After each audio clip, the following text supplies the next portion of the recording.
Hey guys, Andy with Precision here. One thing that I always wanted to mount to my Benelli M4 was a light of some sort. Looking around, I couldn't really find anything that mounted super easy to the shotgun. And the reason for that is because there really isn't anything up here, you know, no Picatinny rail, no real clamping system, no M-lock, key mod, anything like that. So I was looking around and I came across this TLR Rm2 by Streamlight. 1000 lumens, runs off of 2 CR123A lithium batteries. Anybody that's been shining the eyes with 1000 lumens knows that you don't usually want to do it again. So with that being said, I thought this would be the perfect thing to be able to put onto my shotgun. Knowing what this shotgun is capable of, I want to make sure that I have positive target acquisition. Because of that, I'm going to need a light. So this one being extremely bright, you can't go wrong. Obviously, the more lumens, the better. So that's why I went with this one. Again, guys over at Long Range hooked me up 170 bucks for this light. The only issue with this is that it is mountable to a Picatinny rail, which I don't have one right now on the shotgun. So what I did is I turned around and I picked up one of these guys. Now, this is an Impact Weapons Components Multilight mount. Super nice piece. Aluminum. Looks like there's a little bit of laser engraving on there with their Impact Weapons logo. Clean. It's not covered with oil like a lot of the other machine components are that you get. So, real happy with it. Lightweight. Also comes with this Picatinny mount. So, these holes, what this does is this actually mounts to the shotgun. These are QD mounts. So on either side, I can mount a sling on either side using QD mounts. And then this Picatinny adapter rail, I can actually bolt this onto either side. And obviously then I'll have a Picatinny rail that I can mount accessories to, such as a TLR. So what we're going to do today is we're going to actually install this on the M4, and I'm going to walk you guys through that process. So one other thing I want to say about this, guys, is that this is not the end-all be-all clamp system, rail adapter, whatever you want to call it out there. This is just one that I found. Right now, as you guys know, gun parts are hard to come by. This one looked high quality. I gave it a shot and I'm happy with it. In all honesty, the only other option that I was really looking at was potentially upgrading the forend on this. As you guys know, it's glass reinforced polymer. Nothing special, but it really doesn't have to be for what it's meant to be. You know, the way that it was designed from the factory. So with that being said, there are a couple other manufacturers out there that have M-lock. Depending on how this one goes, we may end up upgrading this rail later and, you know, being able to slide the light back a little bit further, be able to slide it forward a little bit further. We'll just see how it goes. So anyway, first thing we're going to do, obviously make sure the gun's clear. We need to disassemble the shotgun down to the barrel. So what we're going to do, super easy, just twist off the cap there. And there we go. Just like that. Where we're actually going to mount this, it doesn't actually mount to the magazine tube of the shotgun. It actually mounts to this lug. Now, from Benelli, there's actually a plate that is attached to this and retained by a C-clip. I already took that off of there because I don't use a sling on this shotgun. I already took this adapter out of the package and disassembled it. On these, this is the top portion. You guys can kind of see there's a little indentation there. That's actually where the barrel is going to be. And down here is where the lug goes. It goes around the magazine tube. On the front of this piece and the front of this piece, there are actual bevels there. Hopefully you guys can see that. On the back side, there are no bevels. That is very important for when we assemble this in just a second. So when I say the front, that means that that is the side that is going to go towards the muzzle. We have to install this Picatinny rail prior to installing the rings, this adapter on the lug. So the reason for that is because the screws that go into the back of here are not accessible after it's already been installed on the shotgun. With that being said, because I know that the side with the bevel goes towards the muzzle, and I know that I'm going to be activating the light switch with my left hand most of the time, I'm going to mount this rail on the left side. The other thing to keep in mind is that this kit actually comes with 3 different length screws.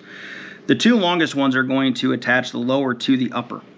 The other two, as you can see, just ever so slight difference. I'm gonna go with the longer. Now the other thing you'll notice too is that this rail is slightly offset as far as the mounting position. I want my light to be a little bit lower on the handrail, so I'm gonna mount it this way rather than this way. I don't know that there's really any difference, but I'm gonna mount it down anyway just in case there is. Makes me feel a little bit better.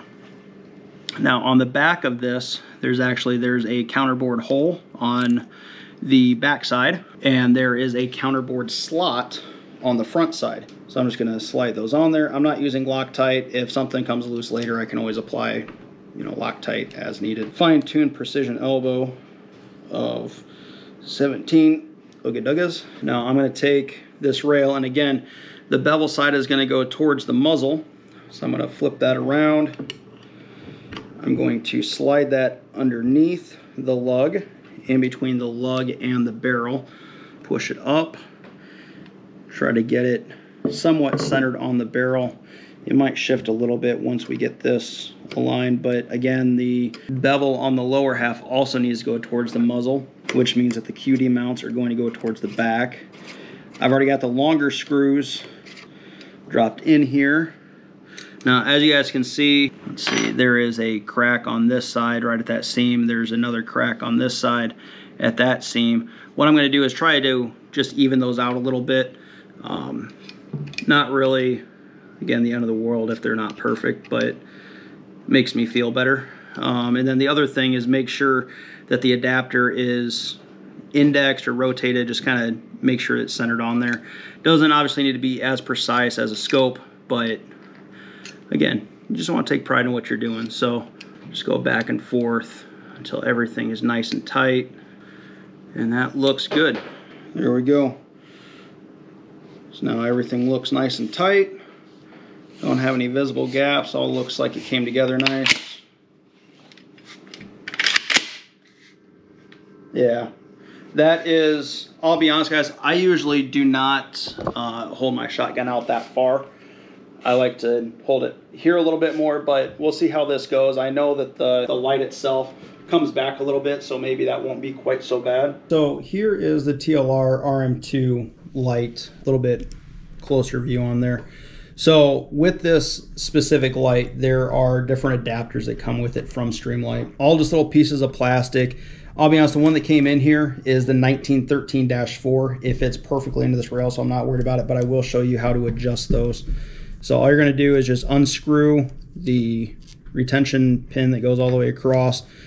You can pull off this little plate on the side, and then this adapter just pops out. Literally, it's just a piece of plastic, nothing too special about it, but Streamlight, they do realize that there are slight variations and different widths and everything for rails. So this is really what they look like. It's a little bit different width, thickness, depth of that little lug. But anyway, take the different ones that come with the factory. I've actually already tried all these and just kind of fit it in there. Like I said, this one fits perfect into mine. So I'm just going to snap that back in there, put this plate back on the side, and then the screw through, and there we go.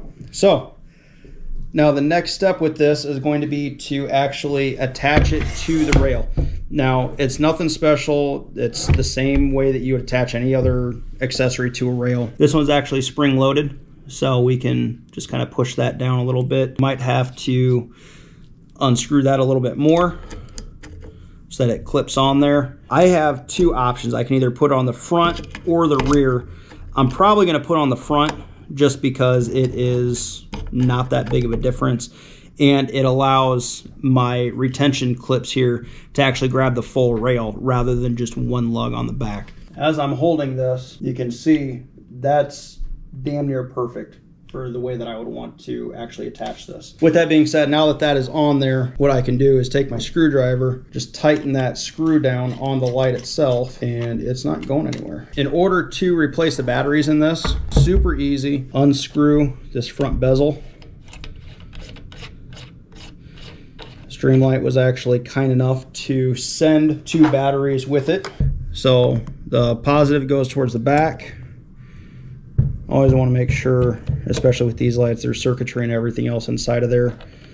and then screw this on. Now, this specific light actually has an option on here. So if you unscrew this, there's actually a detent right there that makes it so that this will not turn on. How and why it works, I don't know. But they're saying that it's basically a safety feature so that it doesn't accidentally get turned on in the case or something like that.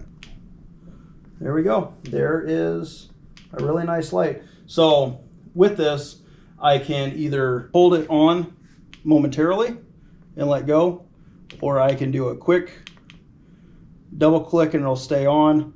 There's a couple other things that I've been talking about possibly doing to it, but for now, I think it's a great shotgun the way it is. There's absolutely nothing wrong with it that I can tell that would stop me from trusting it. Anyway, as always, if you guys have any questions, please comment down below, subscribe, share it with your friends, you know, all the fun YouTube stuff. But as always, if you guys got questions, please let me know. I'm always looking for new content, always trying to bring you guys some value out of all this. So anyway, we'll talk to you guys later. Thanks.